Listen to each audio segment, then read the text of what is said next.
Cette technologie s'inscrivait parfaitement dans ce que PSA présentait comme sa vision d'avenir, proposer des motorisations thermiques ultra efficientes, accessibles au plus grand nombre, en alternative aux solutions électriques encore coûteuses. Une position qui résonnait avec les attentes de nombreux automobilistes européens, soucieux de préserver leur mobilité sans explosion de leur budget. L'euphorie commerciale de PSA masquait une réalité technique alarmante. Tandis que les concessionnaires continuaient de vanter les mérites révolutionnaires du PureTech, une anomalie troublante commençait déjà à se manifester dans le quotidien des propriétaires. Dès 2016 à 2017, soit à peine 2 ans après la mise sur le marché de cette supposée prouesse technologique, les premiers signaux d'alerte sont apparus avec une régularité inquiétante.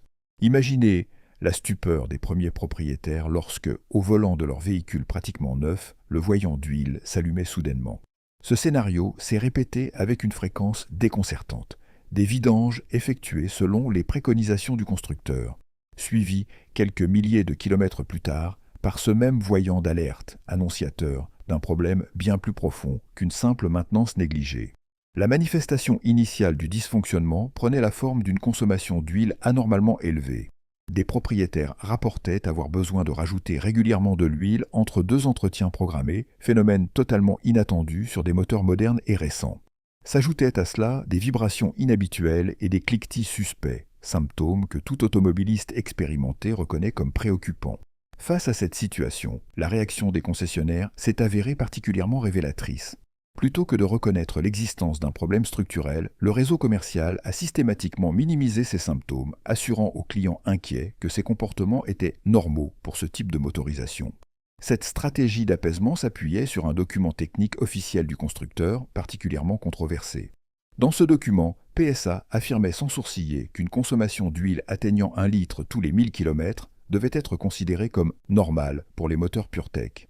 Une position technique stupéfiante pour un moteur moderne, quand on sait que la plupart des motorisations contemporaines bien conçues ne consomment pratiquement pas d'huile entre 2 vidanges. Cette tentative de normaliser la normale a profondément choqué de nombreux propriétaires qui comprenaient intuitivement qu'une telle consommation signalait un défaut majeur. Les forums automobiles spécialisés sont rapidement devenus le lieu de rassemblement privilégié des victimes de ces dysfonctionnements. Un phénomène de reconnaissance mutuelle s'est produit. Ce que chacun vivait comme un problème isolé s'est révélé être une épidémie mécanique touchant des milliers de véhicules. Les témoignages affluaient, similaires dans leur description et leur progression, dessinant les contours d'un problème systémique que le constructeur refusait d'admettre publiquement. L'incompréhension était d'autant plus forte que ces problèmes touchaient des véhicules récents, souvent encore sous garantie, censés incarner le savoir-faire technologique français. Des utilisateurs exprimaient leur frustration face à cette situation paradoxale. Comment un moteur multiprimé, vanté pour sa fiabilité, pouvait-il présenter des défaillances aussi précoces ? Plus grave encore, les premières casses moteurs complètes ont commencé à être documentées sur des véhicules n'ayant parfois pas atteint les 50 000 km.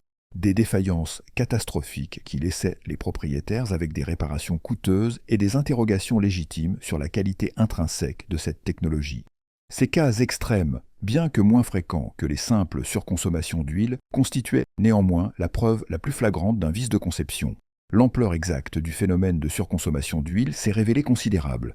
Sur certains forums, des sondages informels montraient que jusqu'à 70% des propriétaires de véhicules équipés de moteurs PureTech avaient constaté une consommation anormale. Les chiffres variaient considérablement, mais de nombreux témoignages faisaient état de consommations comprises entre 0,5 et 1 litre tous les 1000 à 2000 km, un niveau catastrophique pour un moteur moderne. Au cœur de ce désastre mécanique se cache une innovation qui, sur le papier, devait révolutionner les moteurs modernes. Comment une simple courroie baignant dans l'huile a-t-elle pu transformer un moteur primé en cauchemar technique pour des centaines de milliers d'automobilistes ? Pour comprendre la profondeur du problème, il faut plonger dans les entrailles du moteur PureTech et examiner ce qui constitue désormais son talon d'Achille reconnu, le système de distribution à courroie humide. Contrairement au moteur classique où la courroie de distribution fonctionne entre parenthèses à sec, PSA a fait le choix technique audacieux d'immerger entièrement cette pièce critique dans l'huile moteur. Cette innovation controversée promettait, selon les ingénieurs du groupe, plusieurs avantages déterminants. La courroie baignant dans l'huile devait théoriquement bénéficier d'une lubrification constante, réduisant significativement les frottements et donc le bruit de fonctionnement. Le rendement énergétique devait s'en trouver amélioré tandis que la durée de vie du composant aurait dû être considérablement prolongée par rapport aux courroies traditionnelles. La réalité mécanique s'est toutefois révélée bien différente des promesses théoriques. L'autopsie des moteurs défaillants a mis en lumière un défaut de conception fondamental: la dégradation prématurée et systématique de cette courroie de distribution. Les conditions thermiques extrêmes auxquelles est soumise cette pièce, combinées à la composition spécifique de l'huile moteur, créent un environnement particulièrement hostile qui accélère sa détérioration. Plus troublant encore, les conséquences de cette dégradation se propagent dans tout le moteur selon un effet domino catastrophique. Lorsque la courroie commence à se désagréger, elle libère des particules qui contaminent l'ensemble du circuit de lubrification. Ces débris microscopiques circulent alors dans tous les conduits d'huile, provoquant un encrassement progressif des canalisations et des filtres. Cette pollution interne a des conséquences mécaniques dévastatrices: diminution de la pression d'huile, obstruction des gicleurs destinés à refroidir les pistons et perte graduelle de la capacité lubrifiante du fluide. Le moteur entre alors dans un cercle vicieux de dégradation où la surconsommation d'huile n'est que le premier symptôme visible d'une défaillance bien plus grave en cours. Des mécaniciens indépendants, confrontés quotidiennement à ces pannes, témoignent de l'étendue des dégâts observés lors du démontage des moteurs défaillants. Les photos de courroies défectueuses révèlent des pièces littéralement effilochées, fragmentées, parfois réduites à l'état de lambeaux après moins de 50 000 km d'utilisation. L'examen des circuits d'huile montre des dépôts de matière noire, issus de la dégradation de la courroie, colmatant progressivement les passages vitaux pour la lubrification du moteur. Face à ces problèmes récurrents, PSA a introduit plusieurs versions successives de la courroie, tentant d'améliorer sa résistance. Pourtant, malgré ces tentatives d'optimisation, les problèmes de fiabilité persistent, suggérant que le défaut est inhérent au principe même de la courroie humide telle qu'elle a été conçue pour ces moteurs. Un aspect souvent négligé, mais crucial, concerne les spécifications des huiles recommandées. L'interaction entre la courroie et certaines formulations d'huile peut accélérer dramatiquement le processus de dégradation. Cette complexité technique place le propriétaire moyen dans une situation précaire. Même en respectant scrupuleusement les intervalles d'entretien préconisés, le risque de défaillance demeure élevé si l'huile utilisée n'est pas exactement celle recommandée par le constructeur. Pourquoi cette courroie de distribution est-elle considérée comme le talon d'Achille du moteur PureTech? Parce qu'elle représente un défaut conceptuel fondamental, affectant un organe vital dont la défaillance entraîne des conséquences catastrophiques sur l'ensemble du moteur. Face à ce défaut systémique reconnu, quelle a été la réaction du constructeur? Alors que des centaines de milliers de moteurs étaient potentiellement concernés, Stellantis a élaboré une stratégie de défense qui interroge sur la réelle priorité accordée aux clients face aux enjeux financiers. L'histoire de la gestion de crise par le groupe PSA, devenu Stellantis, commence véritablement en 2018 avec un document qui allait définir toute leur approche. Cette année-là, une note technique interne reconnaissait partiellement le problème de consommation d'huile excessive, mais dans un exercice d'équilibrisme sémantique, affirmait simultanément que ce phénomène était normal pour certains moteurs. Ce positionnement ambigu constituait la pierre angulaire d'une stratégie qui semblait davantage conçue pour limiter les dégâts financiers que pour résoudre les problèmes techniques fondamentaux. Pris entre l'évidence croissante des défaillances et la nécessité de protéger ses intérêts économiques, le constructeur a déployé une première série de mesures correctives. Parmi celles-ci figurait une extension de garantie sur certains composants spécifiques. Cette initiative, présentée comme un geste commercial généreux, cachait en réalité un dispositif soigneusement calibré pour limiter l'exposition financière du groupe. Un examen attentif des conditions de cette extension de garantie révèle un véritable parcours d'obstacles pour les propriétaires. Kilométrage strictement limité, conditions d'entretien draconiennes, exigences d'utilisation exclusive du réseau officiel et surtout, interprétation restrictive des symptômes éligibles. Chacune de ces clauses fonctionnait comme un filtre efficace, réduisant considérablement le nombre de véhicules pouvant bénéficier d'une prise en charge. Les conséquences de cette approche restrictive n'ont pas tardé à apparaître. De nombreux propriétaires se sont retrouvés dans des situations kafkaïennes. Présentant des symptômes identiques à ceux officiellement reconnus, ils se voyaient pourtant refuser toute prise en charge, souvent pour des motifs techniques discutables ou des interprétations contestables des conditions de garantie. Cette situation a généré une vague de frustration et un sentiment d'injustice qui s'est propagé à travers les communautés d'utilisateurs. La stratégie de communication du groupe automobile s'est articulée autour de 3 axes principaux. D'abord, la minimisation systématique de l'ampleur du problème, présentée comme marginale et exceptionnelle. Ensuite, L'individualisation des cas, chaque défaillance étant traitée comme un incident isolé, sans relation avec un défaut structurel. Enfin, le rejet partiel ou total de responsabilité, avec des arguments variés allant du non-respect des conditions d'entretien à l'usure normale des composants. Parallèlement à cette gestion de crise, Stellantis a discrètement apporté des modifications techniques aux nouvelles générations de moteurs PureTech. Des changements dans la composition de la courroie, des ajustements du circuit de lubrification, des révisions des préconisations d'huile, autant d'évolutions qui, sans jamais reconnaître officiellement les défauts antérieurs, constituaient pourtant un aveu tacite des problèmes fondamentaux.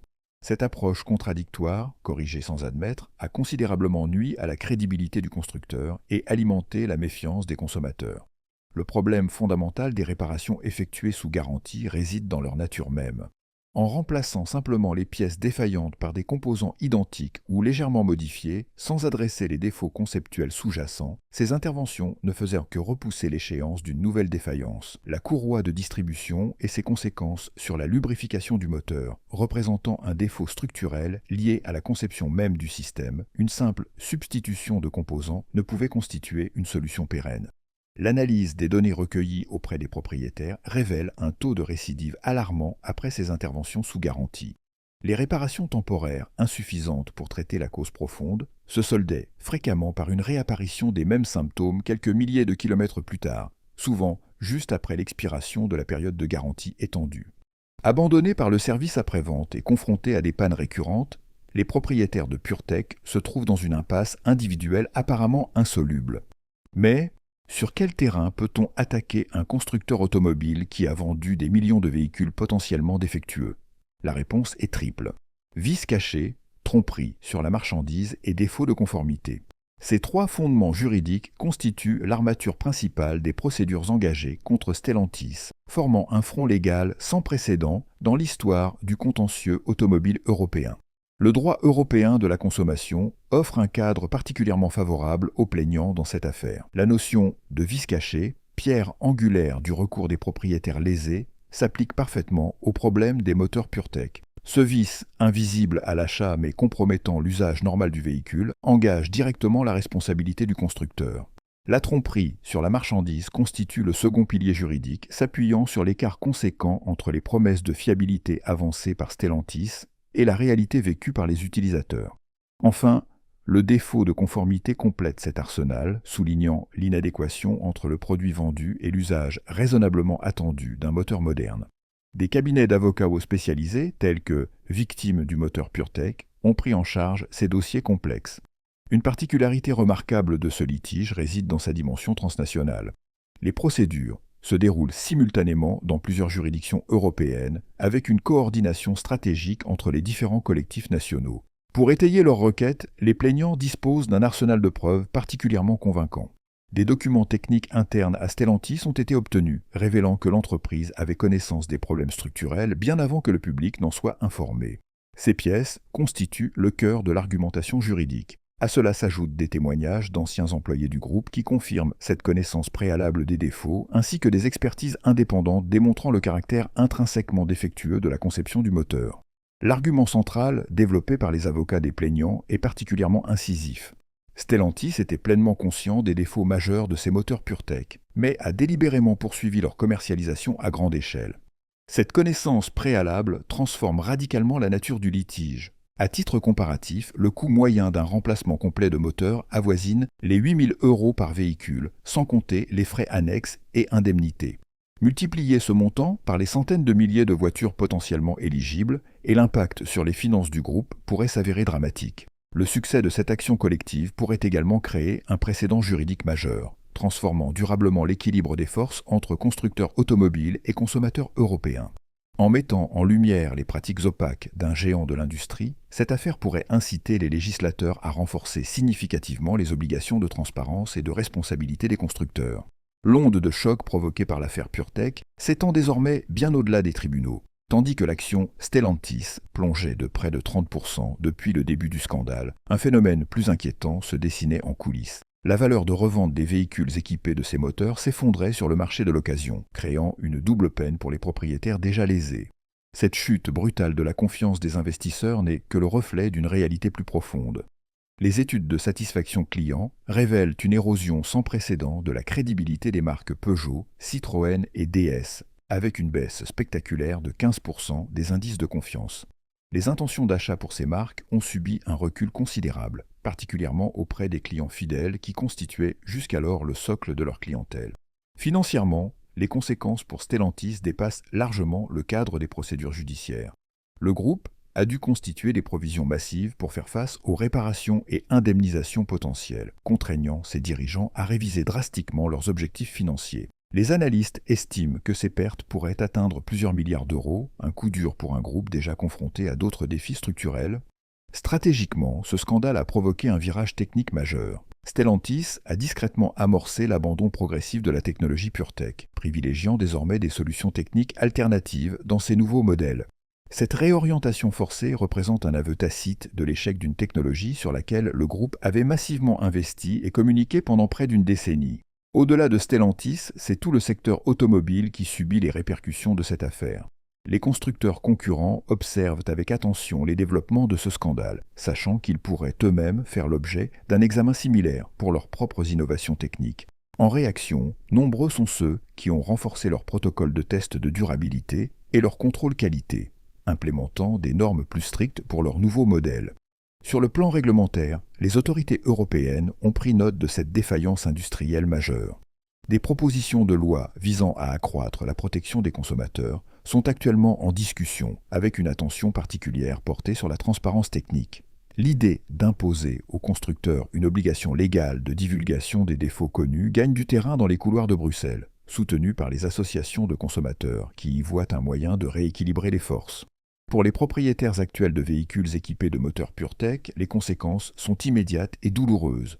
La valeur de revente de leurs véhicules a chuté de 20 à 30% en raison des problèmes de fiabilité désormais connus de tous. Cette dépréciation accélérée représente une perte financière substantielle, transformant ce qui devait être un investissement raisonnable en gouffre économique. L'impact sur l'image de marque est peut-être la conséquence la plus durable. Les classements de fiabilité montrent un effondrement sans précédent des marques françaises concernées qui se retrouvent reléguées aux dernières de place. Des décennies d'efforts marketing axés sur la qualité et l'innovation se trouvent balayées par cette crise de confiance majeure. Reconstruire cette réputation prendra des années, voire des décennies, si tant est que cela soit possible. Cette affaire soulève également des questions fondamentales sur le modèle économique des constructeurs automobiles. La course effrénée à l'innovation technologique et à la réduction des coûts peut-elle vraiment se faire sans compromettre la fiabilité ? Les consommateurs semblent désormais plus méfiants face aux nouvelles technologies, préférant attendre plusieurs années avant d'adopter les dernières innovations. L'affaire PureTech nous livre une leçon fondamentale sur l'industrie automobile moderne. La transparence ne peut plus être une option. Au-delà du cas spécifique de Stellantis, c'est tout un modèle économique qui se retrouve remis en question.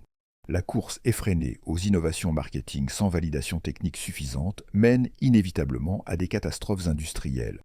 La vigilance des consommateurs s'impose comme un nouveau paramètre incontournable pour les constructeurs. Cette mobilisation sans précédent des propriétaires lésés marque peut-être un tournant dans l'équilibre des pouvoirs entre géants industriels et utilisateurs. Reste à savoir si cette douloureuse expérience suffira à transformer durablement les méthodes de l'industrie automobile ou si d'autres scandales similaires éclateront avant que la leçon ne soit vraiment retenue.